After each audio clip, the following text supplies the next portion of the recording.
বলে আপনি আমাকে চিনেন নাকি? বলে জি, যিনি আপনাকে পাঠিয়েছেন আমি তারই বান্দা।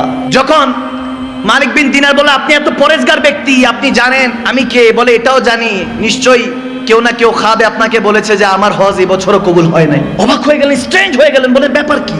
আপনি খবর জানেন? বলে হ্যাঁ, দেখতেছে ওনার একটা হাত কাটা। হারুন বলখি তেনার ডান হাত কাটা। বলতেছে ঘটনা কি আমাকে বলেন। হারুন বলখি বলতেছে হুজুর বলতে পারবো না, বললে আপনি আমাকে হয়তোবা মারবেন, আমার গায়ে হাত তুলবেন। বলে না, যে এত বড় পরেজগার, যাকে সবাই ভালো বলছে, যিনি আমার খবরও জানে, তার হজ আল্লাহ কবুল করে নাই, ঘটনা কি জানতে চাই। বলে হুজুর শুনেন তাহলে, এটা আমার 25তম হজ, আমি 24 বছর ধরে হজ করছি। কেউ না কেউ আল্লাহ ওয়ালা এসে আমাকে বলে দিয়ে যাচ্ছে তোমার হজ আল্লাহ কবুল করে নাই। হারুন বলকি তোমার হজ তোমার মুখে মেরে দেওয়া হয়েছে, নাউজুবিল্লাহ, আল্লাহ কবুলই করে নাই।